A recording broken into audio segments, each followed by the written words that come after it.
Hello everyone and welcome. This is the All 12 Signs video series for the Gemini Full Moon that happened on the 27th of November 2023.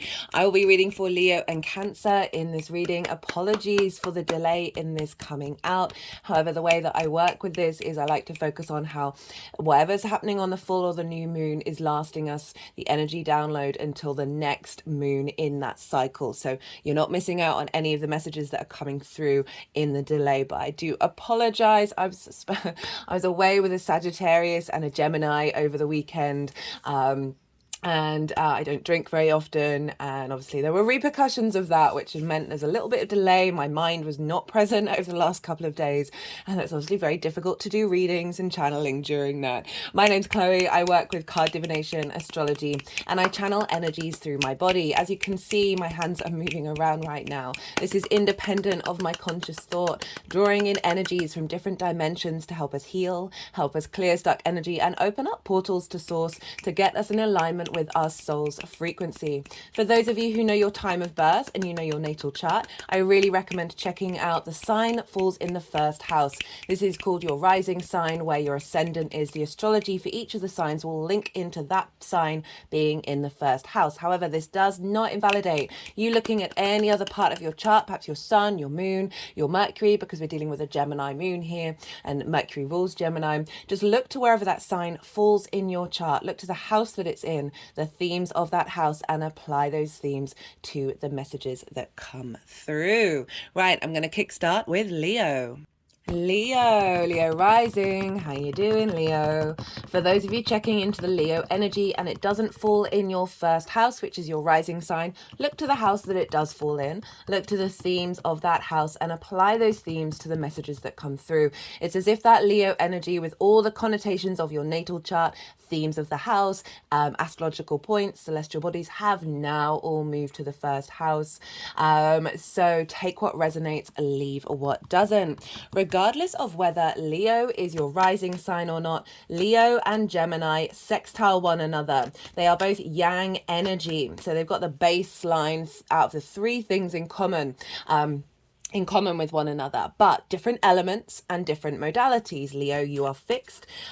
Gemini is mutable. So this is an aspect of Venus. Venus wants to bring love, appreciation of value, a sense of harmony, as well as creativity, right? It's the brainstorming. So you've got that baseline in common, but you're dealing with different elements, different modalities. That's where the creativity comes in. And also the general sense of appreciation and value because of that baseline yang energy. So it's a very supportive, soft, easy flowing moon showing up for you, Leo.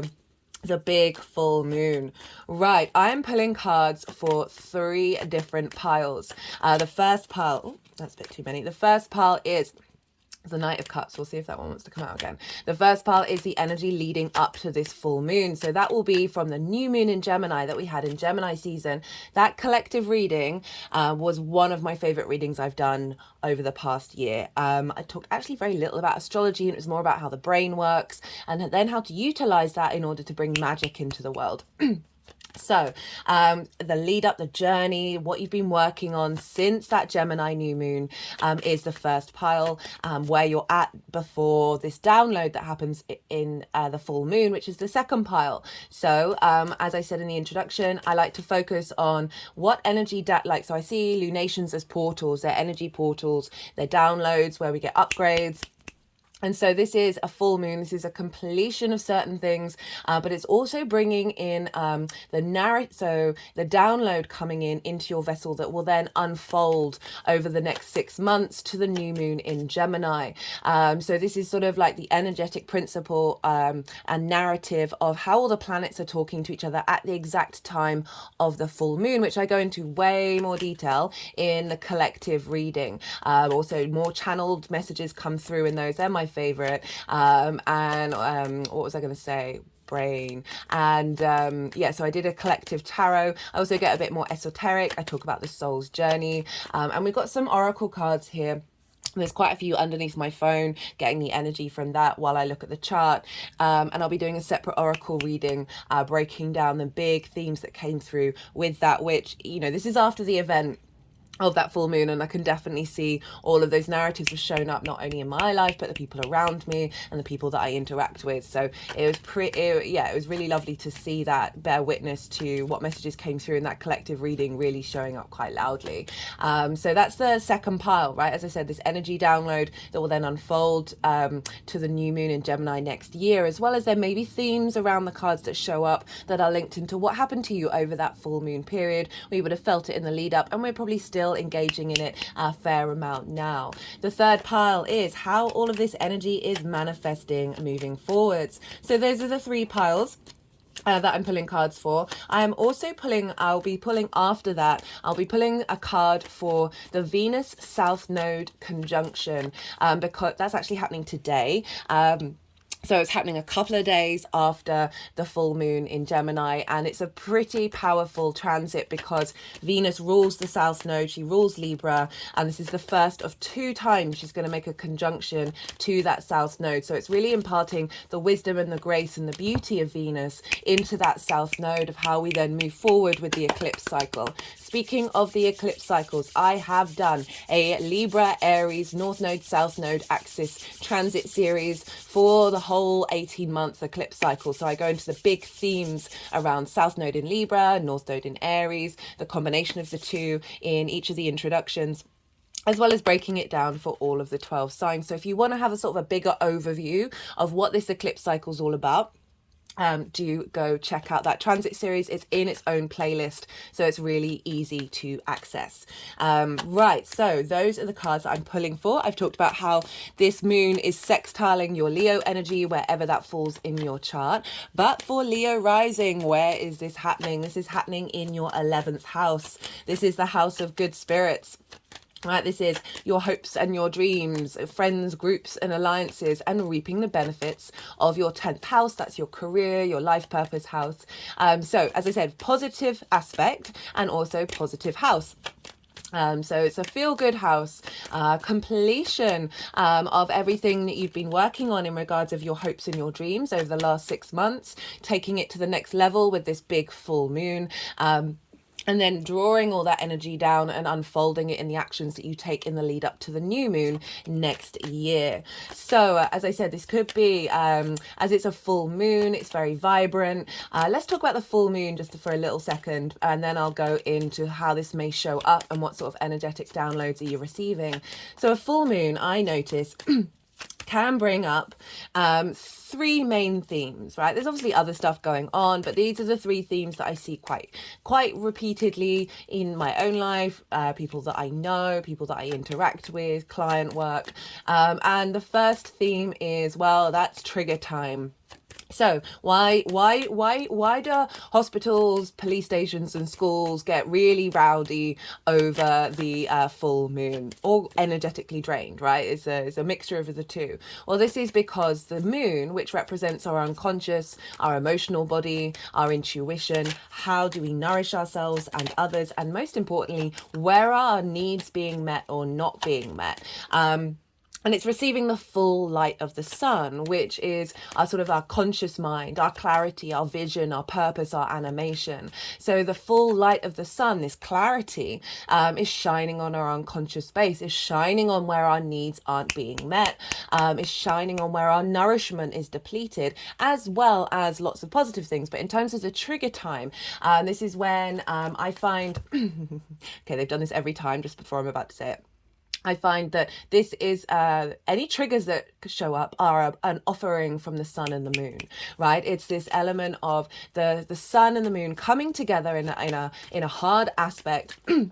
Which is creation energy, and bringing, highlighting something that might be deep in your unconscious mind that may have taken you a lot longer to come and bear witness to, right? It can highlight something, a trauma, a negative response mechanism, a limiting belief, as well as a highlighting where your needs aren't being met during this full moon, in order for you to bear witness to it, to sit with it, to have a conversation with it, to work through it over the next 6 months. months, or maybe shorter, but certainly highlighting, saying, hey, the sun and the moon are going, hey, look over here in this dark spot that we have now illuminated, in order for you to then integrate. We're not about shaming the shadow. We're not about shaming those dark feelings, those dark response mechanisms. It's never about that. It's all fully about integration, not shaming, not rejecting, not isolating, but drawing inwards and allowing the complete natural experience of that trigger in order to help you unfold and integrate your soul's frequency. So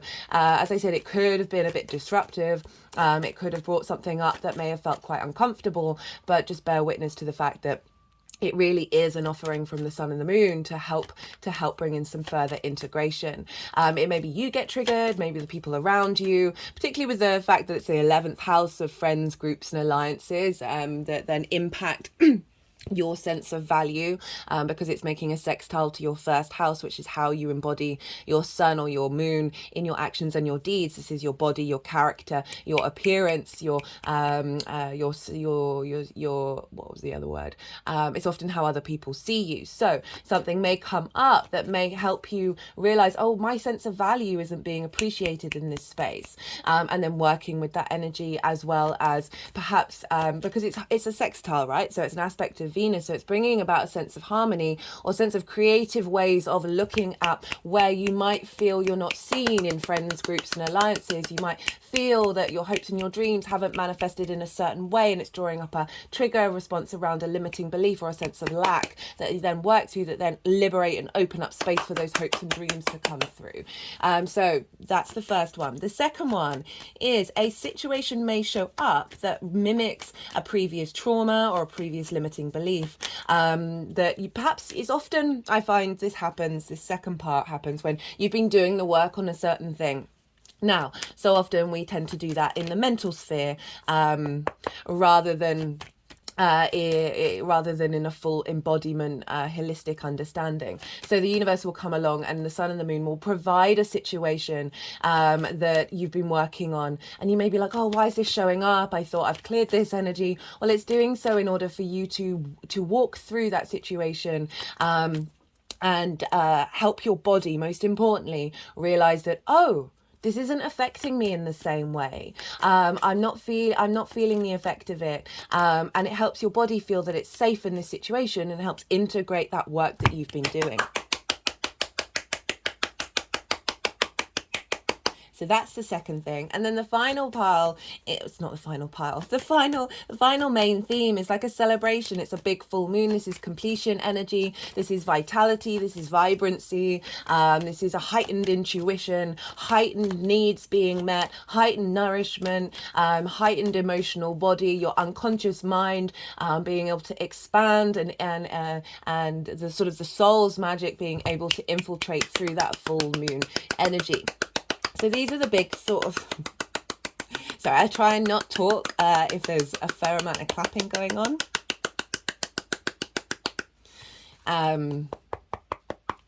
A fair amount, so there's so those are the three sort of main themes. So let's tie this back into the 11th house. So as I was sort of saying, because it's friends, groups and alliances, and you may get triggered by being in a group, it may highlight something that you may need to work on in group dynamics over the next 6 months. As well as perhaps your needs not being met, and then figuring out, well, how can I integrate myself and nourish myself in a way that I'm not needing that support from friends, groups and alliances in a really healthy way. It's not like isolating yourself and being fully independent. It's just saying, okay, well, I don't feel seen in this area, and I'm actually feeling triggered by that. How can I see myself in a healthy way where I'm not reliant on the group to validate me?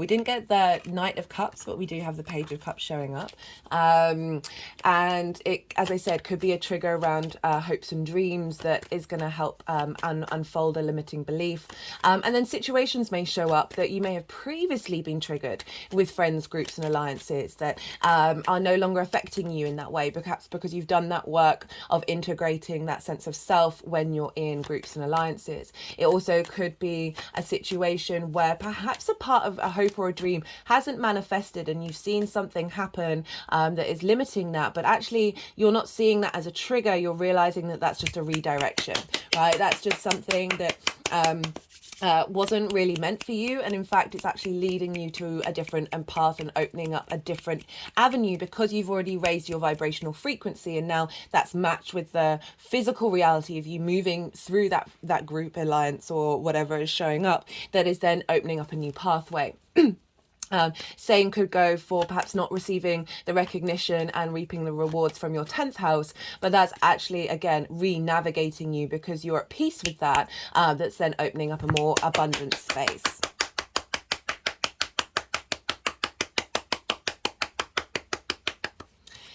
And then the celebration, hanging out with friends, hanging out in a group, creating a new alliance, a celebration of an alliance that may have come about around the Gemini new moon. It's at a completion point, and then it's going to level up in the next part of the cycle.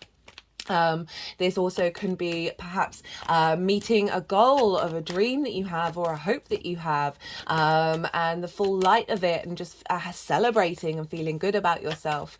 This may be a reward around your 10th house, and that is helping you realize that the work that you've done over the last 6 months has had an impact. So there's lots of very positive things that can come out of this full moon for you in this experience. Right, let's look to where the sun is, because wherever the sun is tends to shine a light on that area of your life that then shows the journey that you've been on. Okay, so that opposition with the sun and the moon, and the sun is over in the house of joy. So again, we've got the house of good spirits, we've got the house of joy. It's in Sagittarius, which is a fellow fire sign, so that is all trining your first house, trining your Leo energy. So that is ruled by, the trine is ruled by Jupiter, which is another benefic, and it's another soft aspect. So we've got Venus and Jupiter making with these aspects to your first house. So trine is an aspect of wisdom and expansion and cohesion. It's very free flowing energy, because you're the same yang energy, you're the same element but different modality, so you're seeing things from different perspectives and but with a lot of common energy linked in. So you're not having to jump over so many hurdles in order to get to the end result. It's very inspirational, and with that deep wisdom that a trine can bring in a sense of a luck and expansion and potential opportunities coming in with that sun moving through Sagittarius. You might have felt more inclined to just spend a little more time in creative activities, finding play, finding amusement, finding games to engage in, as well as perhaps contemplating what romance and short-term dating means to you, because the sun brings vision and clarity. As well as children, right? So linked into whether that's literal children that you work with, whether they are your own or others. And this can also be your inner child as well. Some clarity around work that's you've done on that, and having a sense of a lightness and joy come in with the sun, as well as birthing creative things into the world. So the sun is in a very positive house, as I said, making positive aspects to your Leo energy.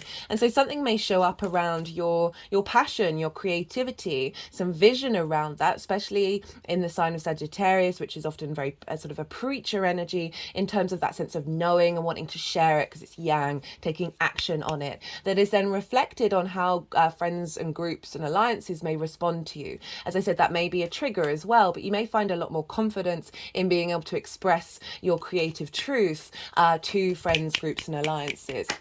This also can be thinking of creative ways in order to enhance your hopes and your dreams, as well as just finding a bit more fun and pleasure with this moon. So that's where the sun is.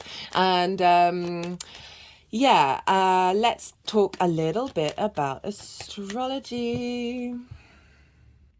So Mercury rules the sign of Gemini. So we want to look to where Mercury is in order to understand, wherever the ruler is of a sign impacts what's going on in those signs. So Mercury is impacting this moon, and where was Mercury over this full moon? Well, it was in the sign of Sagittarius. So even though this is a Gemini moon, there's a heavy Sagittarius contingent impacting what's going on with this moon.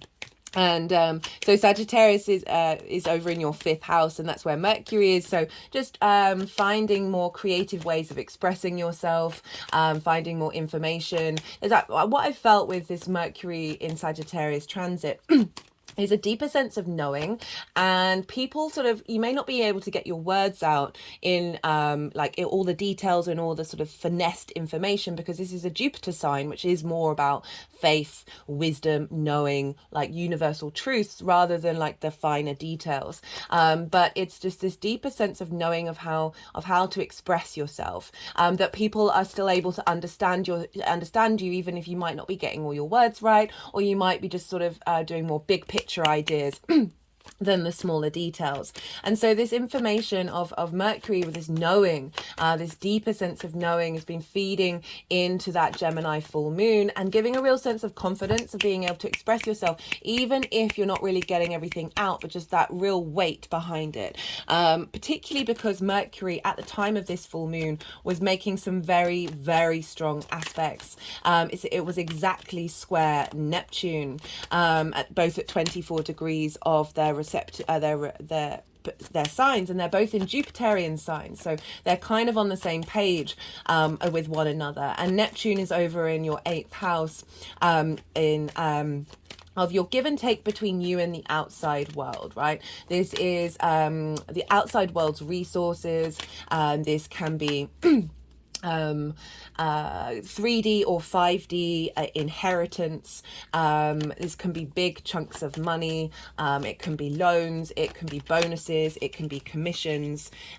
Still haven't got the Knight of Cups yet. Do we want the Queen of Swords? Yes, we do. Still haven't. Goodness me, just Mercury in Sagittarius has been playing tricks on me. It really has. Either the words haven't been there, or, as you may have noticed, I keep repeating the last thing that I just said. Right, so in the 8th house, that can let's focus more on the fact that this is your give and take between you and others, right?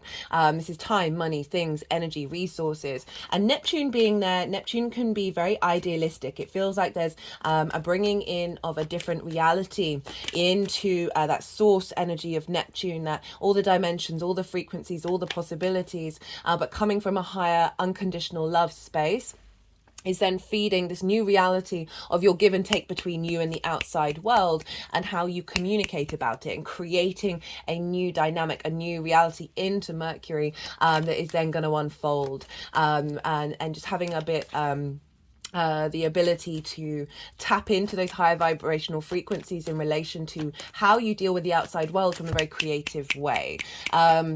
This can also be about finding the ability to manifest, because it's a square, and also there's an element of conflict here, but of being able to bring clarity around distortions, around delusions,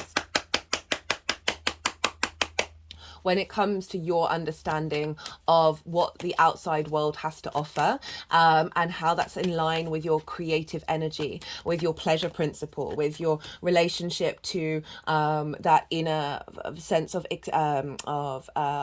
play, right? And how that is how that may have been previously impacted by the outside world, and that give and take between the outside world, and that can be other people, particularly friends, groups, and alliances, and bringing it down into a new frequency that's coming in, that may have more strength in your ability to create, rather than relying on the resources of others, or the lack of resources of others, and still finding a great deal of strength in that expression of self. And this is all going to unfold moving forwards.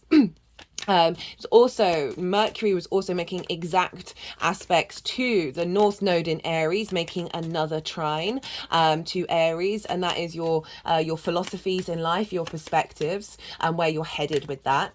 As well as the South Node in Libra, which is in your 3rd house of communication. So we've got this sense of who you are and what you are, coming from a very creative space, and being able to refine your ability to express that, and with confidence. The word confidence is kept picking into my head, and that's because the sun and the moon, the sun is conjunct Mars.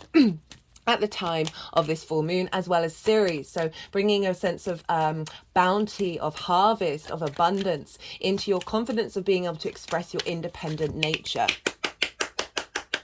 And that's why I think it ties in really nicely with that square with Neptune in the 8th house of the give and take between you and the outside world, of making sure that, you're in alignment with where you're headed in terms of your ability to express your philosophies, your perspectives of who you are in the world. Along with that, as I said, that refinement of the way that you communicate, that is actually bringing balance with that South Node energy as well, because Venus is there as well, of finding diplomacy in still being able to express your independent self.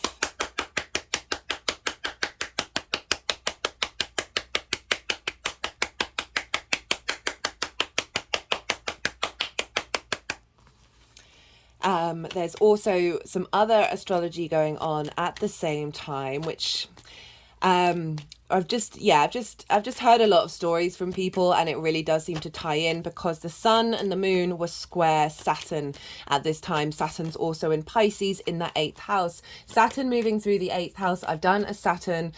There's 3 Saturn series actually in its own playlist. The first one, I break down the bigger themes around Saturn being in Pisces. The second was the retrograde, and now the direct motion has come out. I've done its own series as well. And Saturn moving through the 8th is you finding authority between the give and take between you and the outside world. You being able to act with integrity in relation to what the outside world has to offer.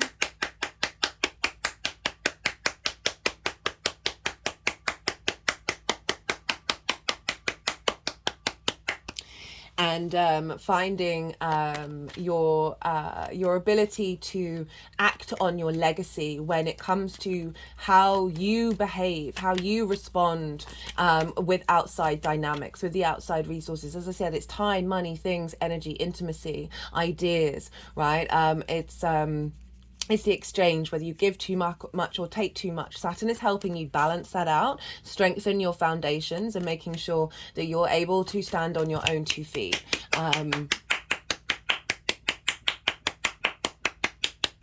And that is square the sun and the moon. So we're bringing in this sense of integrity and this sense of authority in the way that your creative energy and your hopes and your dreams are manifest as well. Also, another theme with all of this transit is so the energy download, that completion energy that's also then activating a new level moving forwards, is with this square to Saturn, is getting the outside world's resources in alignment with your hopes and your dreams, in alignment with your creation energy, with how you find pleasure in the world. And that's going to be a longer term cycle that's showing up here. But just generally, just overall with that connection, because Saturn's also squaring Mars as well. So it's a real sense of being able to communicate your independent, take action about what it is that you're committed to, with a sense of integrity, with a sense of responsibility. So even though it's very playful energy with this moon, very curious, opening up to lots of different ideas, the ability to share different ideas with groups and alliances, come up with new ideas around your hopes and your dreams, and be able to bring them into fruition.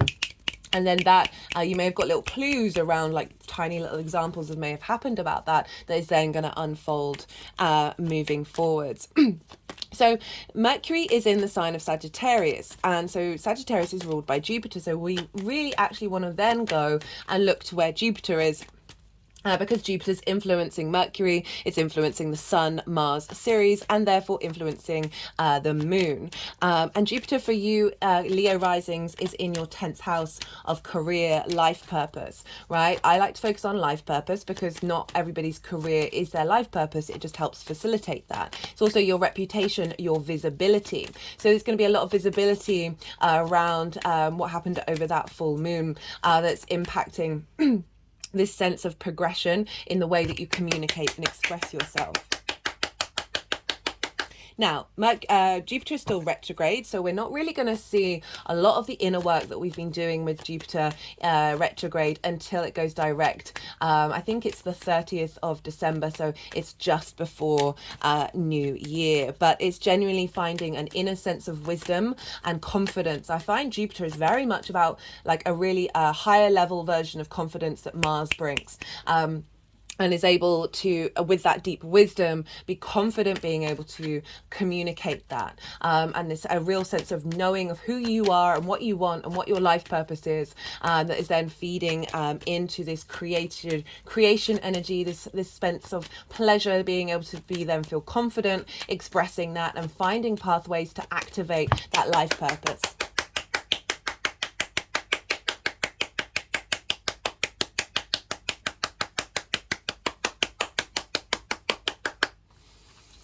However, Jupiter is in the sign of Taurus, which is ruled by Venus. And so we want to go look to where Venus is because she is ruling the whole chart. All the planets link back to Venus. So even though this is a Gemini full moon, even though Mercury's in Sagittarius, which so it's having a strong Jupiterian energy, Jupiter's being influenced by Venus. So we want to look to where she is. And she is in your third house of communication, your day-to-day, the house of the goddess, where we bring meaning into our day-to-day actions, our local community. And this is sextiling your Leo energy. So this is a very supportive moon because we've got a lot of fire and air going on here with the North Node, South Node, with the Moon, Sun, Mars, Mercury and Venus. Sorry, Leo, I just had to pause for a second. Someone was at the door. Right, so I was talking about Venus being in your third house of the house of the goddess. As I said, bringing meaning into your day-to-day is how you communicate, the lens in which you communicate. It's your local community. It can often represent short distance trips or learning something new for the first time. So it's because it's linked into like early school time. And so this is making a sextile to your first house of how you embody yourself, your sense of character, the words.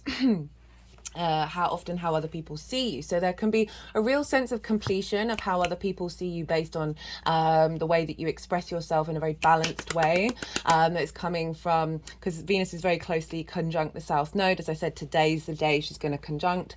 And so there's a real sense of refinement of, there's a sense of a releasing of old habits, releasing of old blockages, in order to bring in a new frequency that's in alignment with you being able to express yourself with that sense of justice. If you think about how Libra, the tarot card for Libra is justice, and sort of karmic relationships in the way that you're in any blockages around creativity, any blockages away, your friends and groups and alliances, all those hopes and dreams are clearing away of any certain limitations and those karmic contracts that have got you so far, but now we're activating new ones.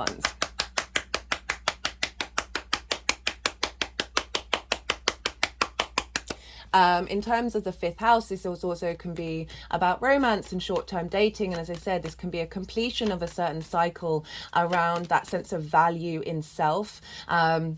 And being able to, and again with that square to Saturn in the 8th house of, there may have been times when you've given too much or you've taken too much in those sort of relationship dynamics. And this feels like a big completion of that, that's very independent, because the Mars is conjunct the Sun and Mars is incredibly independent, of you feeling a lot of confidence and a lot of integrity in the way that you communicate, that is all bringing things into balance.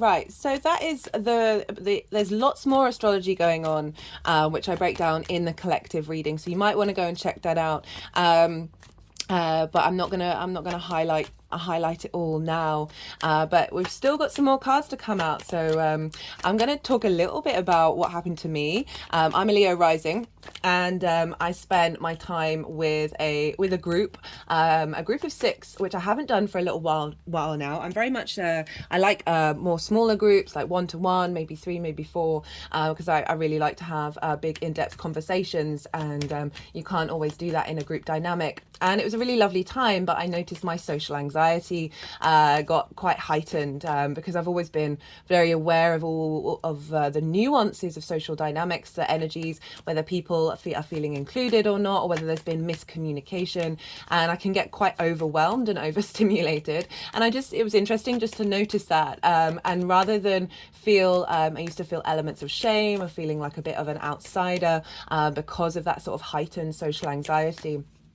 Compared to other people who may just feel like they're in complete ease in groups.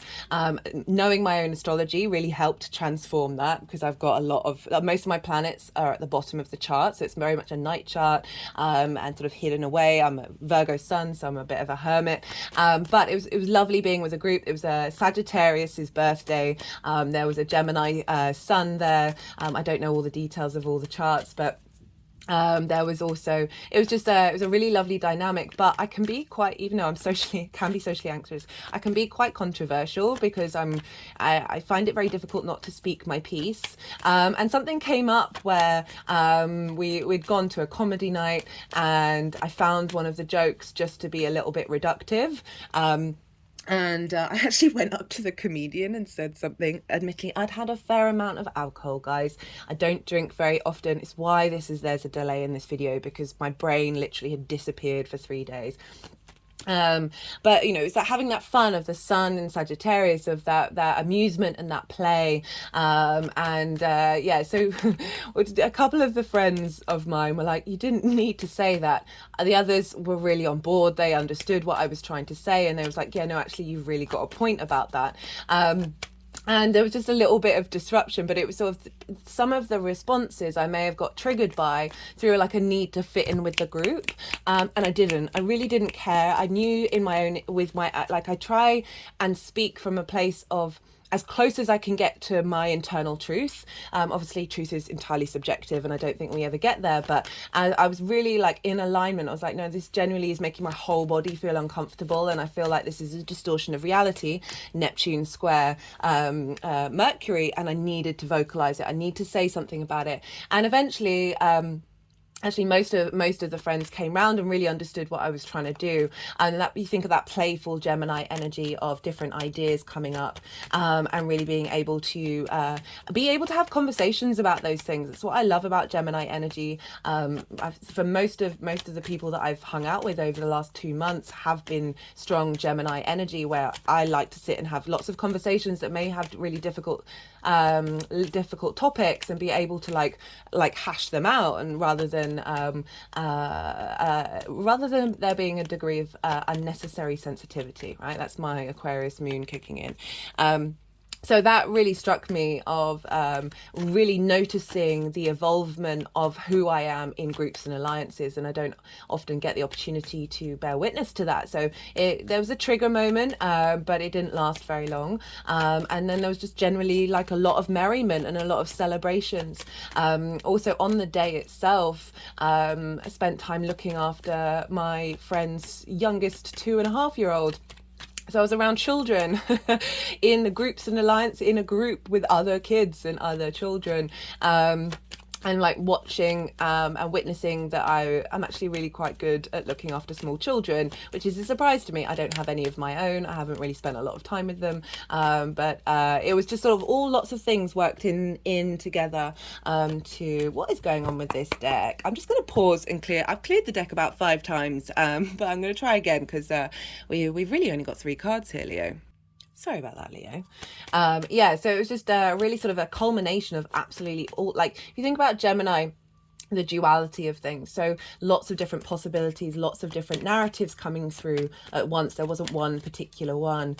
And I'm also thinking about the reason why I was very physically, very, like, my whole body was very uncomfortable with this one particular joke, because it felt like that both sides of the story weren't being told in order to propagate and promote and one side of the story, and there was a piece of information that I knew about the other side of the story that would have really brought depth to that particular communication. I love comics. They're one of my favorite comedies, one of my favorite things. They're philosophers. They are social awareness of reality, and they can often speak about things that a lot of other areas now get scolded for, or get called up on, or get cancelled over. And so I was just a little bit, it's a comedian that I really appreciate. And it was just something that I had knowledge about, that I was just like, but this would help balance that out, balance that duality, the twins, like allow both sides of the story to come through. So that was, but also, it was just quite funny. Yeah, so it's that kind of that playfulness, which I talked about in the collective reading, but also this deep sense of knowing, this sense of internal wisdom, this sort of that Jupiterian energy of the truth coming out, and being able to talk about it and do so in a way that isn't causing a lot of conflict, isn't causing a lot of chaos, but is actually finding common ground and finding that appreciation and value, and that harmonizing, and that being creative and having a big discussion about what happened, and finding out different people's opinions about it. Very much in alignment to the fact that this was sextile the ascendant of how other people see you as well. So with that Mars independent can bring up some element of conflict. So I thought I'd just give a little personal example of how that can show up. Yeah. Is there anything else I want to say? So still no cards. This is Leo.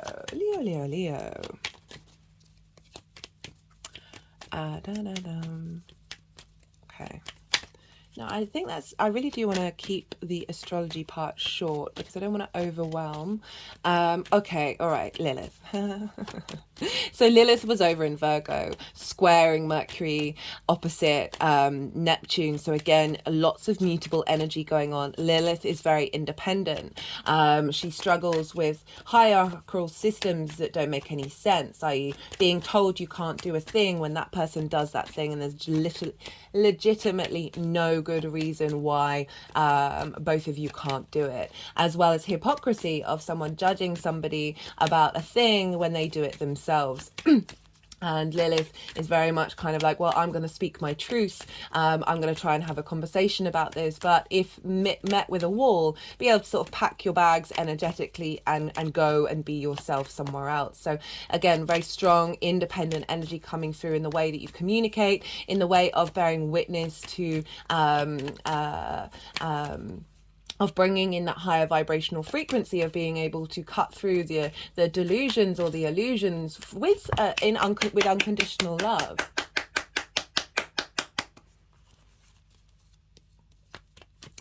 So yeah, very strong, independent, mutable energy going on for this full moon. Mutable energy, very adaptive. It's interesting. That was one of the cards. There was 3 cards that came out, and I put them back. That was one of the cards that came out. Very able to adapt and be so even as is, you know, with Mars and Saturn being in a square, which they're the 2 malefics. Because it's mutable energy, it's allowing the space around us to be able to adapt to something rather than dig our feet in and dig our heels in, and really find new pathways to come through with this full moon. And then everything that may have shown up around then in regards to sort of feeling feeling a vibrational frequency that's a bit different, is then going to strengthen and unfold moving to that Gemini new moon next year. So all these little clues, these little hints about who you are, how you want to express yourself from a creative space, where are your needs being met in groups and alliances, how do you nourish yourself in regards to your hopes and your dreams. All of these things are going to then unfold over the next 6 months with this energy download. Right, I'm gonna go quiet, and hopefully it won't take too long, guys, for all the cards to come down, because I haven't put the deck out, put the deck down even. So I'm going to go quiet. We just had the Yang Day action side of the reading, the go, the stimulation. I'm just wondering if this is because Venus is coming very closely conjunct the South Node. There's an element of restriction and limitations, and a sense of isolation from me in the deck. Right, we just had the Yang Day action side of the reading, the stimulation, the go, the extrovert. And now we are going to have a little bit of the yin night rest side of the reading. So I'm going to go quiet because I've said pretty much everything that I want to say. And I'm going to soften my mind and allow the energies to do what they need to do. They're going to keep shuffling until all the cards that need to come out come out. And then they'll do some energetic work. They'll move the cards around and then put the cards into the 3 piles before I then bring back the tarot into the astrology. I call you to soften your mind as well. You've just had loads of information come through. Don't try and overthink it. Don't try and force it, and just see what intuitive hits come up. Soften your mind and see what intuitive hits come up about everything that may have happened to you over the full moon. Any sort of vibe that you're picking up on the change that's coming through. Also look to where your sun and your moon are coming from. In your look to where your sun and your moon are in your natal chart, because, and the themes of the houses that they're in, because this is so often when those themes show up as well with lunations, because the sun and the moon of your natal chart get activated with these lunations. And so look to those themes and then add that to everything that I've just talked about in terms of the astrology, because that will give you a more personal understanding of what this moon means beyond this general reading for the sign of Leo.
Okay, Leo.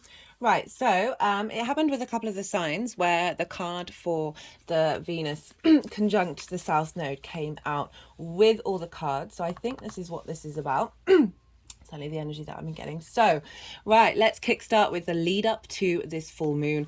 We've got the Two of Swords, we've got the Six of Cups, and we've got it crowned with the Star card. Now, the Two of Swords is about going inward. This is about, you see this figure is blindfold. So it's really calling for sort of meditation, for going inwards and finding your intuition, because we've got the moon here.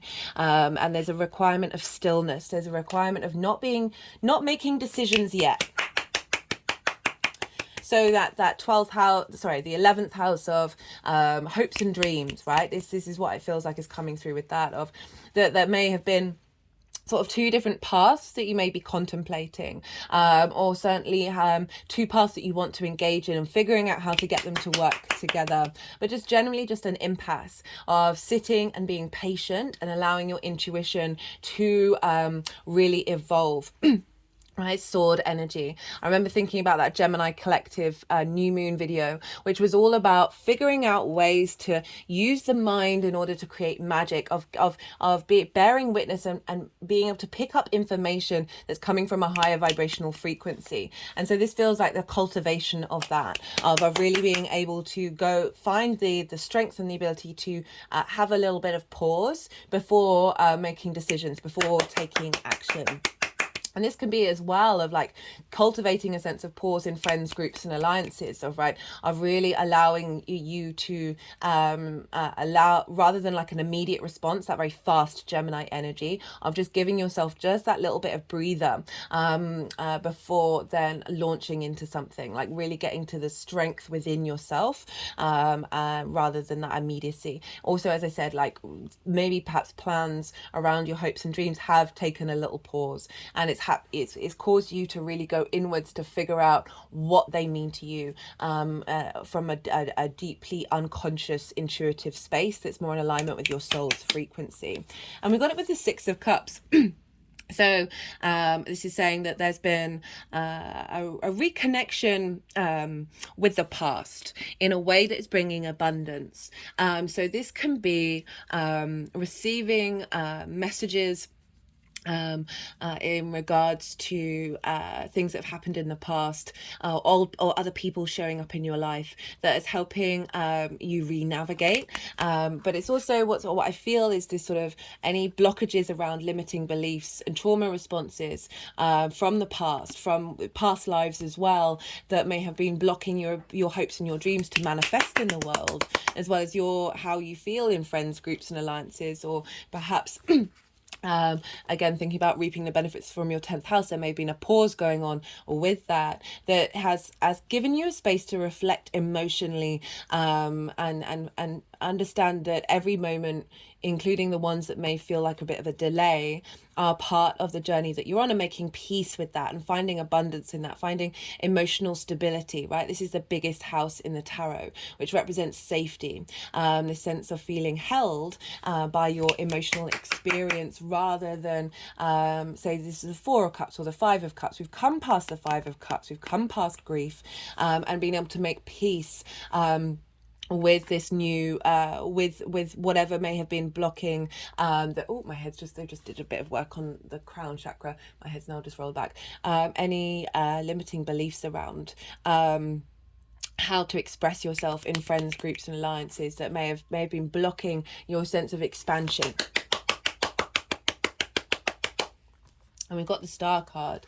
The Star card is the Aquarius card. This is in your 7th house of one-to-one friends, clients, romantic partners, as well as business partners, and your connection to source.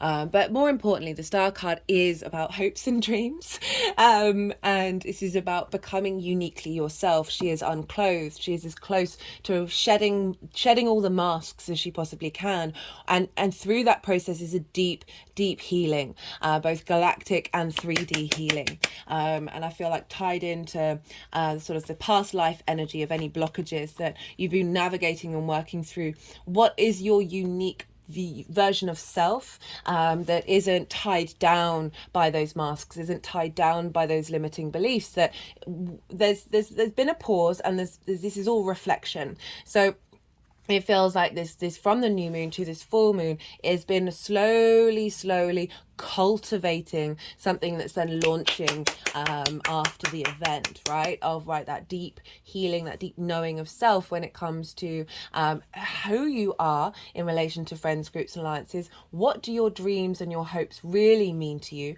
Maybe there's been some navigation around them and getting more in touch with sort of the root essence of what those feel like, rather than finessing all the details. This is a sort of feels like a real deep healing and a reorientation that you've been doing since that Gemini new moon.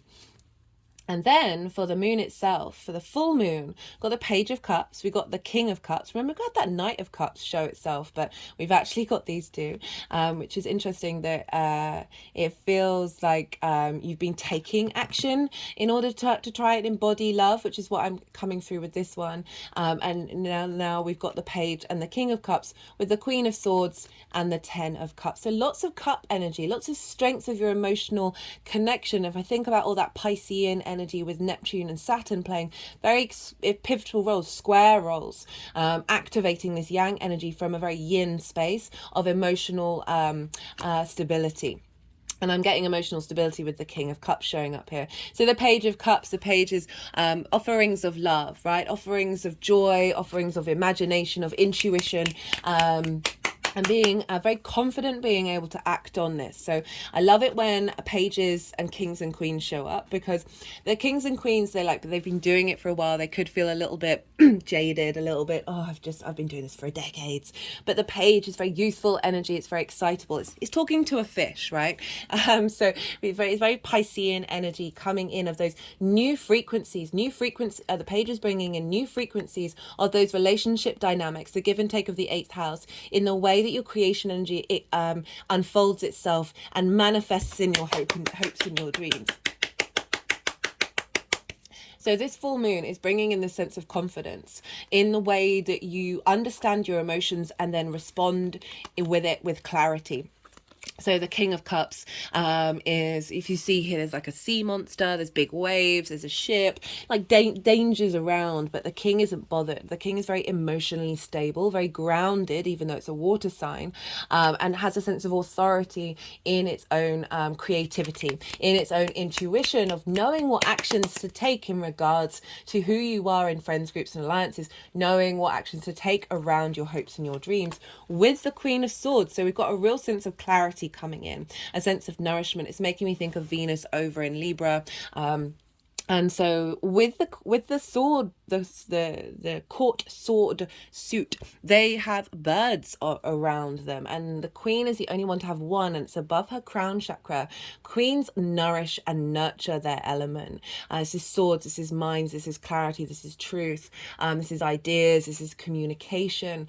She's been through some trouble, but her head is above the clouds. Her hand is open to receive. She's not closed off, but there's an awareness of the past, right? So if we think about this, of turning this into nourishment, there's awareness that you've had to go through potentially this isn't necessarily a difficult card, but it could be frustrating, the fact that there's been a pause, or needing to cultivate. But now we've got the enhancement with the Queen of Swords of knowing what thoughts and ideas to nourish, knowing what hopes and dreams to nourish, and being able to then emotionally and creatively and intuitively act upon them.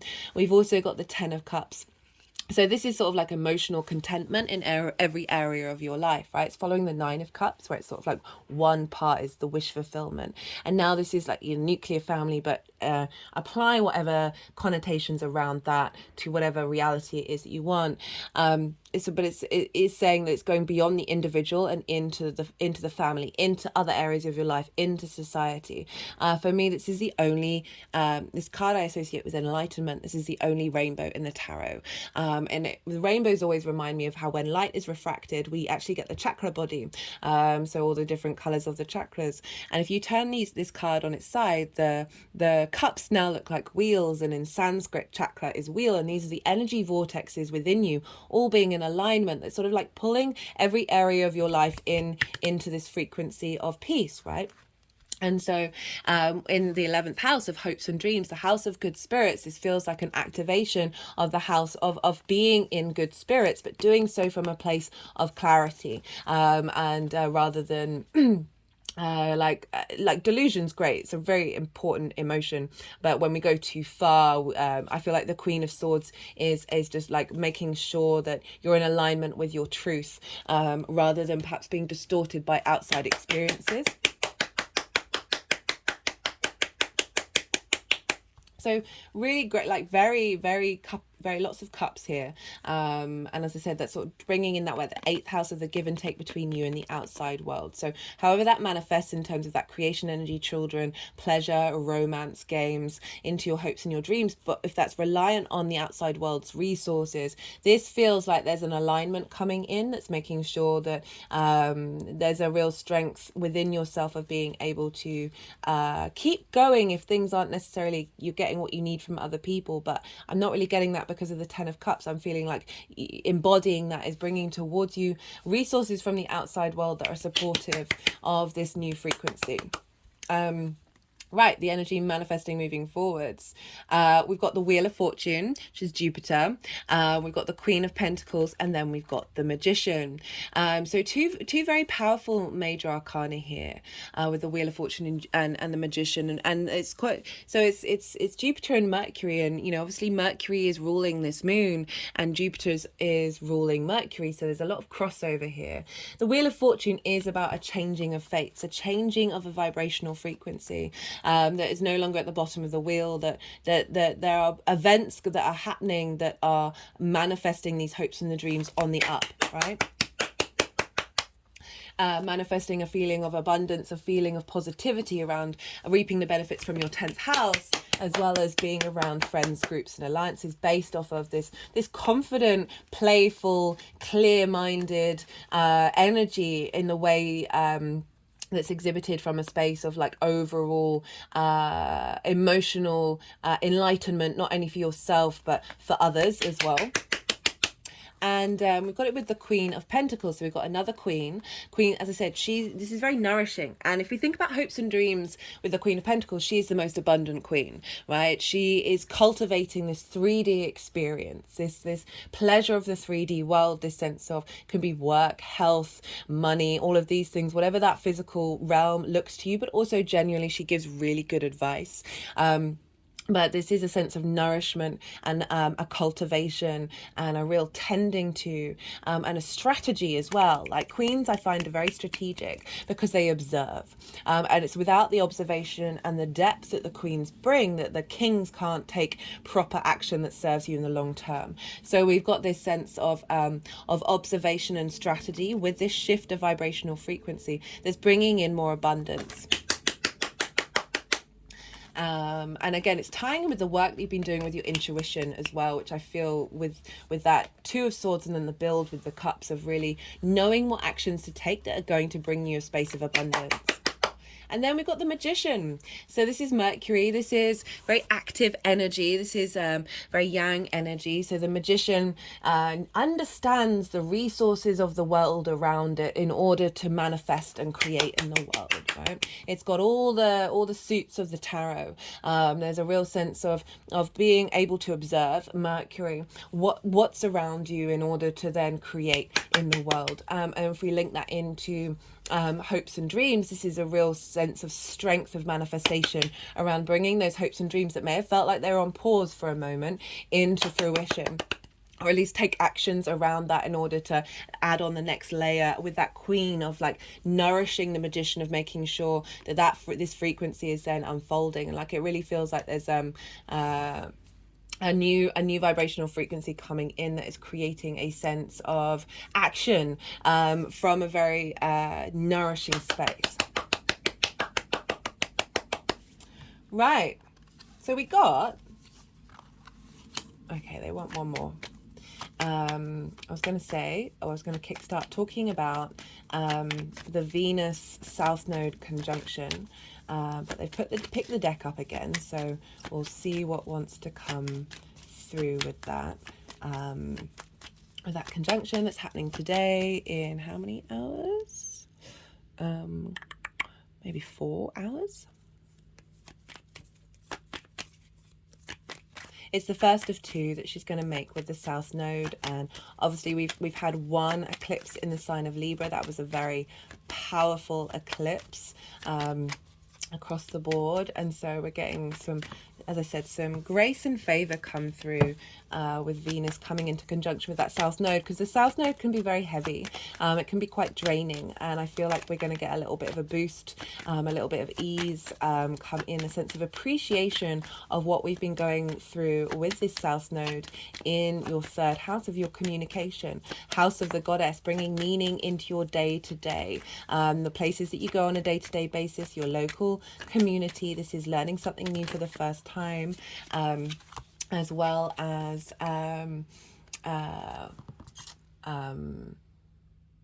oh, it's gone. Right, so we've got the Ace of Pentacles and the Knight of Wands. So the Ace of Pentacles, this is interesting. This card showed up for every sign in the Saturn going direct. But aside from that, the Ace of Pentacles is a new, refreshed 3D experience from a higher perspective. I always refer to this card as the card of New Earth, because we've got a mountain in the background, which represents that higher perspective, but we've got all of this abundance. We've got the lilies and the roses that actually show up with the Magician. So you see we've got them all here. So it's representing manifestation energy. It's a refresher. It's an offering from the universe of a new vibrational frequency that's affecting your 3D realm, right? If we think about the way that you communicate, is perhaps bringing in more offers of work, new experiences that are more in alignment with the refinement of your soul.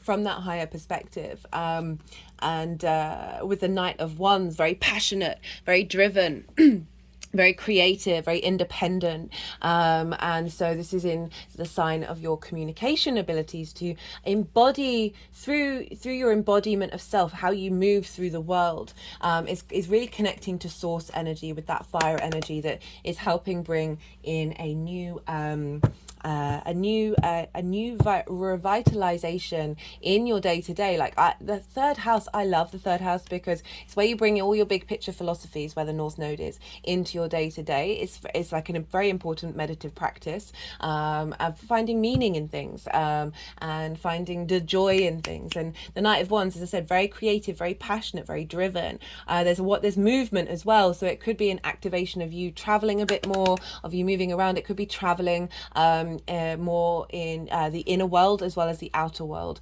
because it's the South Node of the inner refinement and the depth that you're bringing to the way that you express yourself, that is creating movement, creating vitality in the way that you express yourself. Okay, let's get some clarifiers for you, Leo. Oh my goodness, this has gone on so long. All the cards weren't coming out of the decks, were they? Oh, that is fascinating. Okay, we've got the High Priestess. This is the first light tarot. That this is just as I was saying how the cards weren't coming out, this one comes flying out. Perception, hidden powers, reflection of ideas, knowledge. So this is tapping into the message that I was getting about your intuition, with that Two of Swords and with all of these cups, of an activation of your intuition, in your understand. And with the High Priestess, we've got the High Priestess and the Magician, of knowing, this knowing that we've got with all that Jupiterian energy in Sagittarius and Pisces, of a deeper knowing within you. The High Priestess draws things towards her.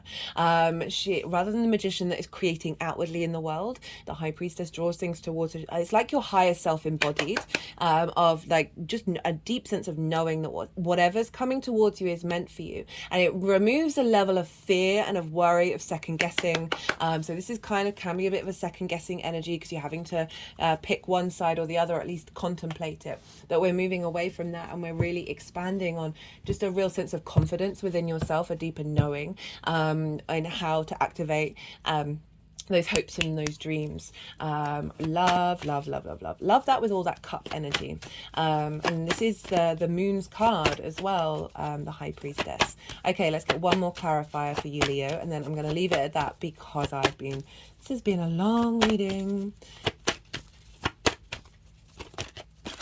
Final card for Leo.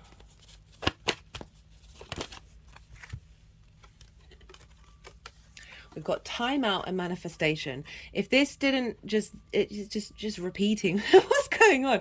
So we've had the time out. We've had the time out, which is clearly really been a very important cycle. Like, so often we're very yang, yang, yang, yang, yang, do, daytime, action, action, action. But this is really symbolizing that whatever's gone on, whatever pause has gone on, has really served you, even if it may have been frustrating. Because then we've got the manifestation card, right? So bringing in high-end manifestation, breaking out of limitations, and really allowing a sense of cultivation of the, okay, it's wanting to go, I feel like it's both of these readings, right? It's both for the new moon and for Libra, for the South Node conjunct Venus, that because it's happened just after that full moon, so they're entwined with one another, of this new frequency of bringing in this manifestation, this magician energy, is then that energy's gone into Venus, and Venus is then activating that in your South Node of that sort of the cultivation of the way that you communicate, right, is bringing in a sense of manifestation, rather than limitations, rather than blockages. Right, Leo, I'm going to leave it at that. Goodness me, what a reading. Okay, I hope you enjoyed it. If you did, don't forget to hit that like button. All interaction with the channel helps the algorithm push this further out, so if it resonated and you'd want other people to engage with it, then yeah, I really appreciate hitting that like button. But other than that, be good to yourself, Leo, be good to those around you, and most importantly, be well until we meet again.